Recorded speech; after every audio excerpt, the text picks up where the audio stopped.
the brink of a crisis. It started with a whisper, a ripple of unease that swelled into a wave of international concern. Satellite maps hinted at possible force placements along the border, icons marching across screens. Unconfirmed reports suggested a potential U.S. ground threat near Venezuela. Caracas answered defiantly, missile systems primed and ready. The world watched, holding its breath, as confrontation loomed. What is actually happening? Is this a genuine military maneuver or a political bluff? How did we get here, and what comes next? This piece cuts through the noise. Initial reports were a jumble of official statements, anonymous sources, and viral posts. Exercises in nearby countries were read as threats. Rumors of troop movements flowed. Caracas emphasized sovereignty, readiness, and missile deterrence. We separate verified facts from speculation amid foggy political posturing. A ground threat may be drills or deliberate positioning. A missile response may be alerts or orders to launch. Truth lies between action perception and intention. Navigate by evidence, credible sources, and deep-rooted context. We will trace the history, decode ground moves and missiles, explore outcomes, and show what to watch next. To understand today's tension, we must look back. For decades, both nations were strong economic partners. Venezuelan oil fueled U.S. demand. In 1999, Chávez's Bolivarian revolution ushered in a new, confrontational era. He criticized U.S. foreign policy as imperialistic. Friction deepened. Mutual accusations eroded trust, a trend continuing under Maduro. Caracas nationalized key industries, including oil, colliding with U.S. corporate interests. Washington cited rights abuses and democratic backsliding, imposing targeted sanctions. After the disputed 2018 election, the U.S. recognized Juan Guaidó and broadened sanctions, including PDVSA. Sanctions constrained revenue streams and deepened an already severe crisis. Venezuela tightened links with Russia, China, and Iran, complicating geopolitics. As of today, ties are severed. The U.S. backs the opposition. Maduro accuses Washington of regime change plots. Each drill looks like a threat. Each statement a spark. Each economic move, suspect. Without context, crisis is noise. With it, the logic becomes chillingly clear.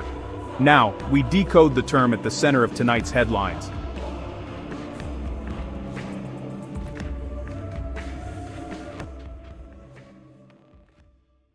In international relations, a ground move is layered and context-driven. It refers to moving or positioning land forces, infantry, armor, and artillery. Meaning depends on scale, location, and intent. Pre-announced exercises are one thing. Unannounced massing on a border is another. Ambiguity is where danger lies. U.S. Southern Command routinely trains with partners. Timing can look ominous during crises. From Caracas, any nearby U.S. presence may feel like a staging ground. Ground moves signal resolve, coerce, deter, or prepare interventions without a shot fired. Signals can be misread as prelude to attack, triggering escalation. Key questions: how many troops? What equipment? Was movement announced? Defensive or offensive posture? Rely on official releases and host nation statements for assessment. Without detail, ground move is a vague menace, easy to weaponize rhetorically. Specific facts decide, routine exercise or drumbeat of war. Now, the missile response, what readiness really means.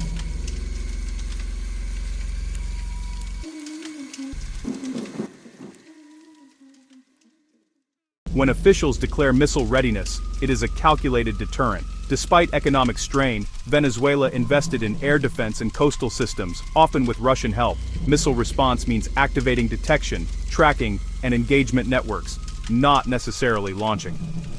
The goal: raise the cost of any attack, forcing aggressors to think twice. Backbone: the Russian-made S-300VM, anti-2500, countering ballistic and cruise missiles and advanced aircraft. Analysts cite altitudes up to 30 kilometers and ranges beyond 200 kilometers. High alert, radars scan, launchers readied for rapid sequence on command. Shorter range SAMs protect bases, government buildings, and energy infrastructure. BAL-E anti-ship missiles threaten naval forces hundreds of kilometers offshore. Readiness means crews at stations and command networks fully operational. Publicly, it reassures citizens. Externally, it warns adversaries. An attack has consequences. Combat effectiveness is debated, but presence alone complicates U.S. planning. Missile readiness is strategic communication, hardware delivering a political message. Who is involved, and why it matters next.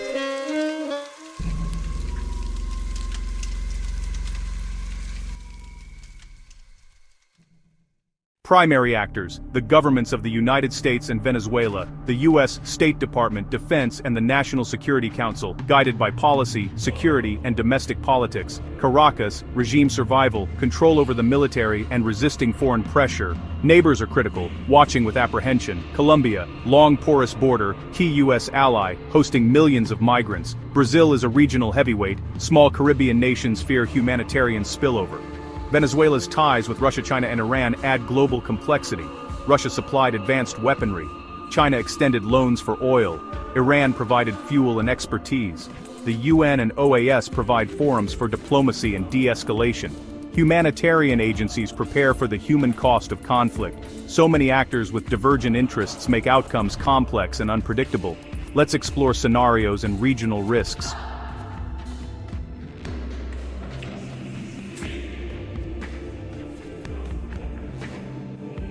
From de-escalation to confrontation, what happens if signals cross? When tensions rise, futures branch, from peace to catastrophe. Optimistic path, de-escalation via quiet diplomacy, exercises conclude, alerts stand down. A tense new normal, elevated presence, high alert, high accident risk, a malfunction, a mistake, or a wayward civilian aircraft could trigger deadly exchanges. Perpetual crisis deters investment and worsens humanitarian strain. Most feared, a clash, intentional or accidental, starting with a drone shootdown and rapid escalation. Limited strikes can spiral into broader naval and air conflict. Human costs are immediate and devastating, soldiers and civilians alike. Global oil markets would jolt, regional stability would falter, refugees would surge across borders, overwhelming services. Non-state actors could exploit chaos, neighbors could be drawn in, alliances with Russia and China would be tested, risking a proxy war. A single shot could echo globally for years. To avoid this, diplomacy becomes survival's toolkit. De-escalation begins with direct communication, overt and covert. Official statements and leader-to-leader calls set public positions. Back channels, often via Switzerland or Norway, enable frank talk off-stage, clarify intentions, explain movements, negotiate steps away from the edge. Confidence building, end drills early, pull back from sensitive borders. Lowering rhetoric cools temperatures and opens space to deal. Trusted mediators shuttle messages, float proposals and verify steps. Verification and guarantees reduce fear of exploitation. Successful de-escalation lets both sides claim a form of victory. What matters is stability and avoiding a catastrophic war. Beyond geopolitics lies the human cost.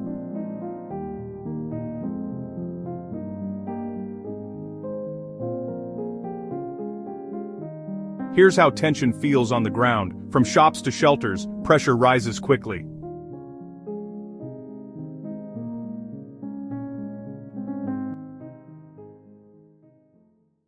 Beyond missiles and maneuvers, tension brings immediate, palpable fear. Economic life, already fragile, can seize up overnight.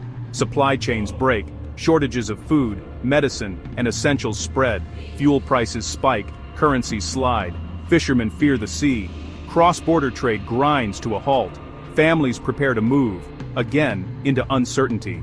Host nations face surges that strain healthcare, education, and social services. Already complicated borders risk rapid deterioration. Island economies fear trade disruption and environmental disasters at sea. Aid agencies pre-position supplies and contingency plans for worst-case scenarios. The first casualties are often civilians, lives upended by distant decisions. This chessboard is measured in futures and families, not just territory. Here's what to watch next.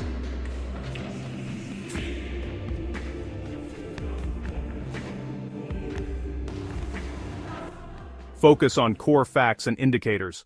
This crisis ignited with reports of a U.S. ground move and Caracas placing missile defenses on high alert. Words and actions here are strategic signals. Decades of mistrust prime both sides to assume the worst. Ground threats and missile responses both carry immense risks. A miscalculation, a technical error, or a misunderstanding could spark escalation. Watch regional actors, especially Colombia, and global powers like Russia. Prevention rests on diplomacy, clear communication, and face-saving off-ramps. Monitor official statements from the U.S. State Department, Defense, and Venezuela's Foreign and Defense Ministries. Follow credible agencies with reporters in the region for verification. Track announced calls, meetings, and mediator statements. Moves send messages as much as they prepare for fights. The human cost would be devastating across the region. Quiet, careful diplomacy remains the best hope. Stay calm, consume critically, and distinguish verified fact from speculation. In tense times, clarity is our most valuable asset. The path ahead is uncertain. Watch the indicators.